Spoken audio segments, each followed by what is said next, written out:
Hello, my name is Riley Pointer, and this is my lab report for Physics Lab 4, Oscillations. The purpose of this lab was to investigate the motion of a mass attached to a spring that is moving in an oscillating manner, and then determine if a computational model of that system follows the energy principle. In this experiment, there were two main principles at play. The momentum principle, which states that the change in momentum is proportional to the net force applied to the system, and the energy principle, which states that a system's change in energy is the sum of the work done by the surroundings and the thermal energy exchanged with the surroundings. There are several other equations at play, such as the velocity and position update formula, the kinetic energy formula, the gravitational potential energy formula, and the spring potential energy formula.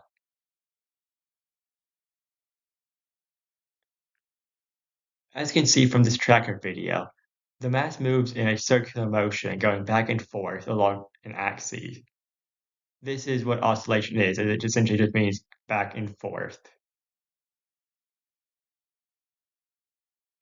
So to set up the computational model, I have to do some math to find the initial conditions for what the object started at. So there's what we were given. So ultimately, we were given the initial mass of the object, which was 0.402 kilograms, and we were given the spring constant, which was 6.83. We're also going to calculate some other things. So at the time I started it, the mass was at negative 0.127 by negative 0.711 by 0 meters.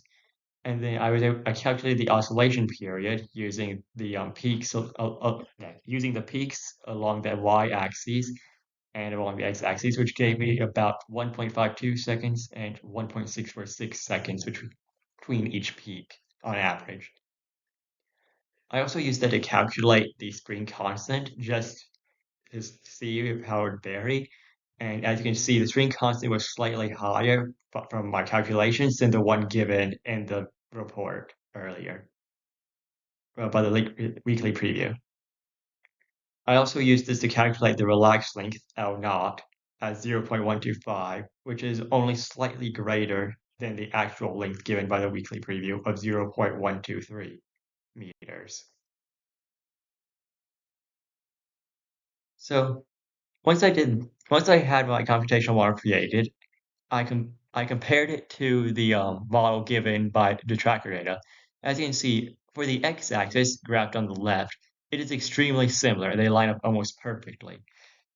However, there were some issues with the y-axis. The most likely thing is that I probably just made mistakes when coding the length of this spring model, as the shape is like roughly the exact same. It's just shifted upwards along the y-axis.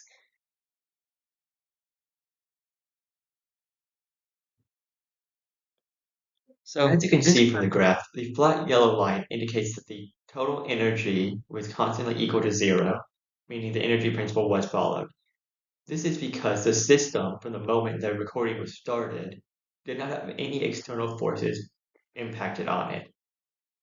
This is why the kinetic energy of the system is also relatively close to zero.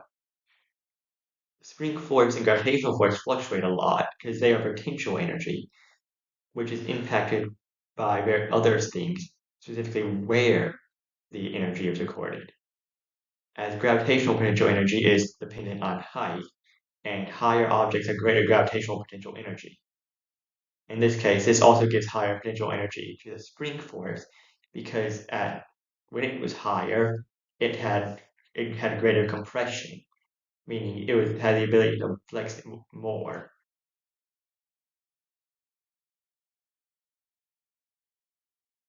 There were a couple of sources of error in this experiment.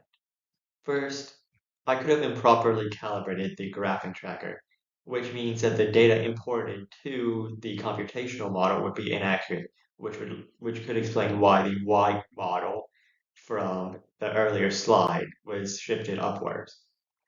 Additionally, I could have improperly made the computational model, which would also explain some inaccuracies in the graphs. And finally, the observed model is slightly affected by outside forces, though they are negligible. So that also explains why the X model is off only by a minute amount.